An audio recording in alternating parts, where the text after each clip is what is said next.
ለዚህ ቀንም እንድንሰባሰብ ምክንያት ለሆናችሁን ኤርሚና መስፍኔ አንድ የቦክስ ውድድር ነበረ። ልጆቼን ይዤ ገብቼ ነበር ማታ። ለዛሬ ቀን እንድንሰባሰብ ምክንያት የሆነኝ አንድ ነገር ተመለከትኩ። ልክ ኤርሚ ውጤት ሲያጣ አባትየው እንዴት ውስጡ እንደተረበሸ አየው ማለት ነውና እኔ ከአባቴ ጋር የነበረኝ የልጅና የአባት ግንኙነት እዛ ውስጥ አየሁት። በጣም ውስጤ የረበሸው በቃ ሳላውቀው እንደውም እንባዬ ወጣ ማለት ነው። ለሁሉም አሪያ የሚሆን ተግባር ነው ያደርጋችሁት። ኤርሚም መስፍኔም ለወላጆቻችሁ በቻላችሁት መጠን ብድር መመለስ፣ ውለታን መመለስ ይሄ እግዚአብሔር ሲያደል እንጂ አብዛኞቹ ቤተሰቦቻችን የማያስበው ውለታን የማይመልሱ እየሆነበት ያለበት ዘመን ስለሆነ እሺ ለነሱ ያዘጋጀ ነው። ለማዘር አንድ ጋቢ፣ ለአቶ መስፍንም አንድ ጋቢ አዘጋጅቼላቸዋለሁ።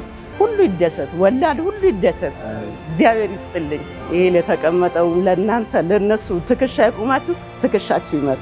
አንተ ደግሞ ጠርተህ አምጥተህ ይሄ ሁሉ ማረግ ደግሞ ማረግ በልጆቼ ደግሞ ተደሰት። ሁሉም ቤተሰብ ልጆቹ የራሱ እንዲሆንለት ይፈልጋል እና እኔም ልጄ ላይ ሰራሁት ይሄንን ነገር ነው። ታግዬ ራሴ ለማረግ የኢትዮጵያ ለማረግ ዛሬ ሁላችሁም እንደዚህ ተረጉት። እኔ ያጣሁት ነገር ነበር በልጅነት ያን ነገር እንትን እንዳይል ታግዬ እዚያ ደርሻለሁ። ከዛ በተረፈ እግዚአብሔር ይስጥልን፣ እግዚአብሔር ያክብርልን። የሁላችሁም ልጆች እንደዚህ እንዲሆኑ እንዲያስጠሯችሁ ፈልጋለሁ። አመሰግናለሁ። ይሄ ሁሉ ክብር አይገባኝም ነበር በእውነት እግዚአብሔር ይስጥልኝ።